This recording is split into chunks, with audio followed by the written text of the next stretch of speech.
Hey everyone, Cathy here, your fellow female activist and wellness coach. Hit me up.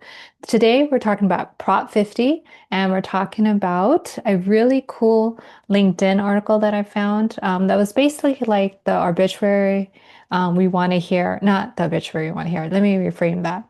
It is an article and it talks about the post uh, chaos, okay, and it's really cool. So I wanted to share it. So I'm going to share my screen. Um, and what you're going to see is the official, or at least the voter guide to Prop 50. So anyone who is aware in the US, and people probably all over the world are actually, unfortunately, having to listen, right? Because what happens in the US, most unfortunately, is affecting everybody in the world, right? Quite literally. So Prop 50, okay. Prop 50, I believe may be the only proposition. I could be wrong. There might be others, but in fact, we can find out, right? I think it is the only one. But Prop 50 is in California, okay, only in California. And it is to, as it clearly says there, authorizes temporary, okay, temporary. Think about that. They are willing to just temporarily, not forever, but just right now in this moment during what ACLU has called now a competitive authoritarian regime. Okay, so we're not living in democracy anymore. If anyone was asleep, the 90 million of you who did not vote last year, yeah, you lost democracy on that date. Okay, now you're in a competitive, as of January 20th, I should say, 2025, we have since become, we went from a democracy, now we're in a competitive authoritarian regime. And we can only hope to stop fascism, right? Um, then we get to rebuild, right? But right now, unfortunately, we are in competitive authoritarianism. So to combat what all the fascist MAGA people in Congress and in the MAGA controlled states are illegally, gerrymandering. Or I should say, those, I used to live in California for 9 years, yay. Um, those in California are getting the chance to actually vote. Okay. So in all the other red states, so to speak, it's just that their gerrymandering has been going on for so long that now they're just breaking all the rules and saying, yeah, we're going to totally gerrymander, like literally the opposing side, i.e. Democrats, out of the picture forever, with not putting this obviously to a vote with the constituents in those states. This is different. This is quite different because California is fighting back in such a wonderful way. Prop 50 says authorizes temporary changes to congressional district maps in response to Texas's partition redistricting legislative constitutional amendment. So this is going to change what used to be, they theoretically still have it, but a lot of states, unfortunately, don't have this, but it is a independent electoral commission that basically draws all the maps every 10 years. Now, keep in mind, okay, a little history lesson, we're not supposed to be gerrymandering anything, and we're not supposed to have any redrawn maps except for after each census. We had a census in 2020. What happened in 21? We had a lot of redistricted maps, okay? So only during and it's in the Constitution, folks, okay? If you read the Constitution at all, it says that every 10 years the census takes place and then maps are redrawn because representatives, House of Representatives, literally gets recycled and redistributed every 2 years, okay? So this proposition is going to temporarily, like, not have, I shouldn't say not have, but that independent commission to draw those maps will be kind of sidelined. And instead, they're going to allow the state legislature, if I understand right, that it will then be redrawn. So what California I think they should have gone for all nine, just like Mark Elias said. Um, because theoretically, California could have actually drawn or asked to have at least nine redistrictings happen, meaning they had nine different districts that theoretically could have been usurped, okay? But only five to counter Texas's are going to be redrawn midterm. Understand this, none of this technically should be happening. And two things can be true at once, right? So unlike what Texas and all the MAGA fascist states are performing right now, which is illegal, they are illegally against their constituents, mind you. Not even the constituents want this to happen. The constituents are actually suing some of these states to stop the gerrymandering. So, anyway, all these MAGA states are now redistricting illegally without even going to a vote like Prop 50. What California is hoping to do, right, is to, again, neutralize what Texas did. Texas illegally re redistrict, okay, and they basically took out any hope of any Democrats ever winning again. That's illegal, okay, like all over the place. Now, yes, there are lawsuits going out. Mark Elias, who I previously mentioned, is part of some of those lawsuits. But this right here is a way that Democratic-led trifecta states can help stop all of this illegality. Yes, we don't want to have a redraw of maps mid-cycle, but we don't have a choice now. This is uh, California standing up for democracy. Again, it's a temporary fix, but it's one that can counter what is happening with MAGA illegally. So, Prop 50, we want to vote yes. Okay, whoever is in California, whether you're abroad, whether you are a student, wherever you're at, whoever is age 18 and up and can vote, guess what? You're voting yes, because this is the only way we're going to help make sure that we even have fair elections in 2026 and thereafter, but that we can most definitely and very securely take over the House. So Prop 50 is a must. It gets to pass. Virginia is going to be added to the smart people here, and I'm going to stop sharing for now. But what's awesome is that next week, obviously, November 4th, right? Nationwide, there are elections. Virginia and New Jersey have gubernatorial, okay, elections coming up. Both have a really strong showing to have people who want to keep, or rather want to stop fascism, right, from continuing.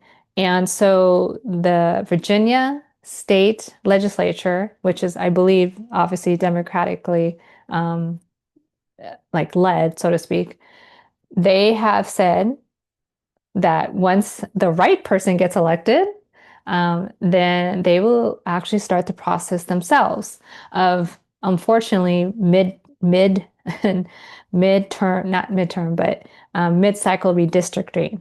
But again, they're gonna take it to the voters. So, oh, as much as I appreciate what's happening, uh, all of the keep this in mind. Understand what's going on here. And anyone who might be around the world, probably listening, understand this. What gerrymandering has taken place already has been done so illegally. All right. So red states that have red trifectas, meaning that they basically have no opposition to vote against them, are illegally mid-cycle, okay, from one census to another, redrawing maps, and they're not supposed to. And then they're ignoring the voters and saying the voters don't even want this, okay? And even the MAGA legislators, some of them don't want this because it's going to mean that their seats are harder to win. So it's completely ridiculous what's happening. But lest I digress. Everything that's happening when it goes to gerrymandering is illegal. What Democrat trifectas get to do like now, but they're still going to be legal. Oh gosh. And I understand why. It has to go to the voters. For all the fartness that happens between the two parties, I can at least be proud of the fact that as a lifelong Democrat, to its detriment, unfortunately, the Democratic Party will follow the rules. In this case, they're following the rules as best they can to not let gerrymandering take over. What they're planning to do, like in Virginia, i.e., when this happens, because oh gosh, I know that Democratic elect is going to take place. They will take two voting cycles, unfortunately, to mid-cycle redraw maps. And they're doing so legally, meaning that they're going to the people. They're putting another Proposition 50, right? Whatever that is going to be named, onto each election cycle. And they're going to say, can we do this? And then how are we going to redraw these? And they're not going to get a lot of difference, but they're going to hopefully gain, right, some type of Dem majority. Okay, so that aside, understand wherever you're listening from, what is happening right now should not be happening. But at least on the side of those of us who want to stop fascism, we're still following the rules, unfortunately. So there you go. So Prop 50, yes, if you're in California, and any other Dem trifectas in the union, yeah, you need to get off your butts and get this going. Because as much as we don't want to see this happen, we have to do so because when in 2028, knock on wood, that we still have fair and free elections, we're going to have the biggest ever Democratic landslide win. And then there will be a mandate. And everything that we want from the Voting Rights Acts, the John Lewis Voting Rights Act, added, I believe, into the freaking Constitution, as well as reproductive health care for all, with, no stupid restrictions. ERA added as a 28th Amendment. All of these wonderful progressive movements can be added to the Constitution so that, oh, as well as term limits, okay, for House or Congress, I should say, term limits and certain rules that have to be abided by so that no one, oh, the Supreme Court expanded, like, oh, and given actual ethical codes that they need to, like, in other words, everything that you could possibly ever wanted in a dream United States can happen in 2028 because we stopped fascism now. And unfortunately, that means also getting the maps as fair as we possibly can with what's happening. And then in 2028 or in 2029, when the blue trifecta is in place and it's a supermajority, we can say, hell no, every state will now have an independent map commission, meaning that there is a independent, most democratic, like I said, democratic leaning states have what they call an independent districting commission. It's bipartisan, and they draw a comparably competitive map. That's how every state, right, should be getting their maps drawn, but that's not how it's happened. So right now, all we're trying to do is keep fascism away. So that means that we get to play the dirty game, but we're still playing by rules. So again, all that's important is that Prop 50 passes in California, and then we push as much as possible for other states, okay, with blue trifectas to get it done as well. That includes getting Pritzker to get his freaking butt going. Illinois, Virginia, thank goodness. Colorado, the governor already said he doesn't want to, but guess what?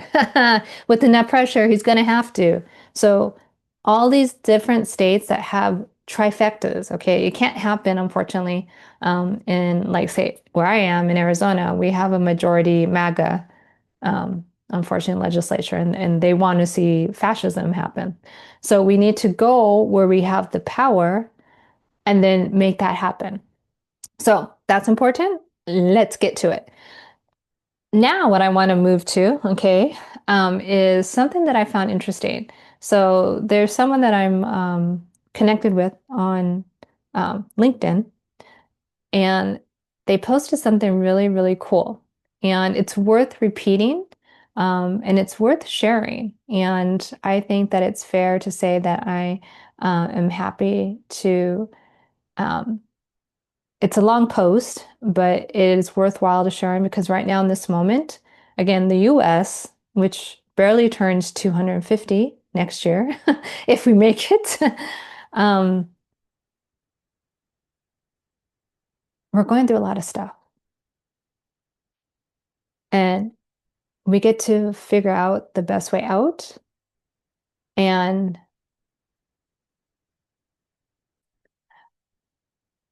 and so the best way out is through. And so this is inspiration. And I hope that we stay to the end because it's worth listening to. All right. So I am reading, and here we go. I would put um, it on, but when you do that, it gets a little weird well, I guess I can. That way you can see who it's from and read along. So I'm going to share my screen after all. Okay. So you're seeing this post. It was from a week ago, but it was very awesome, and I want to read it to you. All righty, here we go. Conservative strategist and co-founder of the Lincoln Project, Rick Wilson, laid out what a post-Trump world may look like and what revelations would follow in a column published Wednesday. Quote, when Donald Trump dies, the myth will begin to decay almost instantly. His cult will keep the flame alive for a while, but the records will outlive the rally faithful. Wilson wrote on his Substack, Against All Enemies, end quote. And here we go. It continues, right? History will not remember him as a king or a savior. History will remember him as a small, ugly, sick man who happened to seize great power, who wielded who wielded it recklessly, and who left behind a trail of destruction, corruption, and cowardice unmatched in American history. Sticking with Trump's health, Wilson predicted that following Trump's passing, a trove of documents related to his physical and mental condition would be unearthed, documents that would reveal that his cardiac and mental decline was charted in careful, hidden memos. Wilson also anticipated that revelations around the president's ties with Jeffrey Epstein, the convicted sex offender who died in 2019 awaiting trial on sex trafficking charges, would come to light, and made several startling predictions about who in Trump's cabinet may be held to account for potentially covering up those ties. Epstein's web of power, blackmail, and sexual exploitation reached deep into America's elite, and we'll learn Trump was in the thick of it, Wilson wrote. The Justice Department, illegal Epstein cover-up, and corrupt pardon of Ghislaine Maxwell will unravel, and by the end, Attorney General Pam Bondi, Deputy Attorney General Tom Blanche, FBI Director Kash Patel, and FBI Deputy Director Dan Bongino will be in prison. Details on Trump's business dealings, many of which have enriched the president to the tune of billions of dollars, would also be laid to bear following his passing, Wilson noted. Details that he argued history would not look well upon. The Trump coin scams, the garbage social media platform, the grifty deals with foreign powers, the bribes for pardons, all of it will be seen for what it is. A criminal enterprise, a mobster bust out of an entire nation, Wilson wrote. History will learn about the shell companies, the overseas accounts, the backroom deals where American policy was auctioned off like a Mar-a-Lago dinner table. Ultimately, Wilson argued that through the wave of revelations following the president's passing, a clear picture of Trump would be painted, that of someone whose only interest was in control. It bears to repeat that there is nothing redeemable about the it that is in the White House right now. And it goes to bear without witness that I, along with many others, will be able to tell our descendants, our relatives, years from now, I stood up and did the right thing. It's time for the 90 million who didn't vote, who in actuality did vote for this because they didn't vote. It's time for you to stand up and start doing the right thing. Take care, take charge. God bless.